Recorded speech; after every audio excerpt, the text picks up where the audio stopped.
At the end of 2019, my dad was diagnosed with stage 4 cancer. Things were looking pretty grim. He's a longtime student of the Urantia book, and he had on his mind what he would like to leave people with. So he sent out a series of emails with some of his thoughts on prayer. My dad is now recovered, and he sat down to talk with me about those emails. So in this series, you're not going to hear us talk about the Urantia book so much as how its lessons have melded into our lives and shaped our attitudes toward prayer and the process of death and dying. Here's one of those emails and the conversation that we had about it.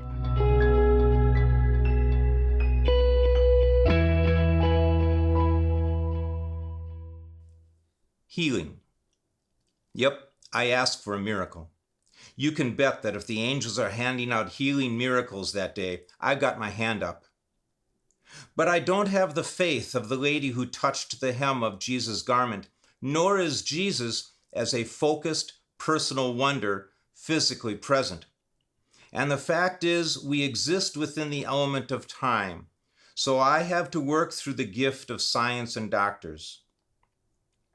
My physical healing, if it happens, will take time. But I do not pray exclusively for healing of my physical self. I'm pretty open-minded.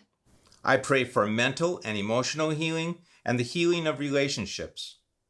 I pray to have my fear and anxiety healed, my self-pity, my self-centeredness, and just plain whining. Why me? I think perhaps healing is a cousin to development. Our fear is healed as we develop trust. Our anxiety is healed, and we learn to develop a state of calm. Self-centeredness is healed, and we develop a habit of sharing cheerfulness. This development is part of reality. Here's a true story. Father Paul gave a healing mass at an Episcopal church. Now, it is Father Paul's belief that healing always happens. It might be physical, it might be mental, emotional, relational, or whatever. It might be visible or not, but it always happens. On New Year's Eve, he gave the healing mass, then dismissed everyone. A few people chatted in the back as an old lady walked up to him. She thrust her hands close to his face, hands badly deformed by rheumatoid arthritis, and said to him, "I came here to have these healed. But I'm not angry anymore." Healing always happens. So I remember when you first started going to that Episcopal church and when that healing mass happened. How do you feel like that fits with your Urantia perspective? We do feel that we are conduits of God's love. He was putting it into a very physical form, and he was putting it into a very focused, I need this right now type of form in terms of the healing of the arthritis. Or the lady didn't even know she wanted her anger healed, and yet that is what was healed. Mm-hmm.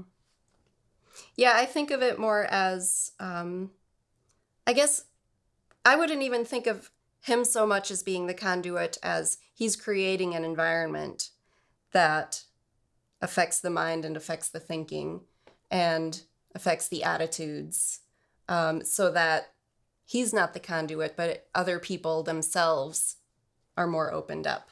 Right. Yeah. And the people are opening themselves up. Right. Mm-hmm. To whatever is coming their way, whatever kind of healing or growth, like grow out of this anger, grow into something else. Mm-hmm. Did you ever ask for healing? Yeah, a lot. Yeah, if they wanted to come in and just heal that cancer, man, I was open for it. I would just lay in that recliner and just spend hours just meditating on, I'm open to anything you guys want to give me, but being very open for if you're handing out anti-cancer things right now, I'll take it. But also healing for take away the worry, take away heal my anxiety. Yeah, I did that a lot. Mm-hmm. Do you feel like you've received any kind of healing or growth from this experience? Yeah, I think I've become more mellow. I've become more accepting of other people doing things in a way that I wouldn't do them, and not correcting them. You should do it this way. Yeah, more accepting of other people, I think, Mm-hmm. and just of how they're doing it, of how they're doing something, which is just perfectly fine.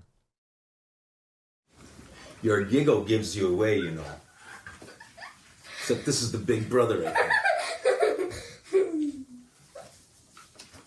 Okay. Huh? We are ready.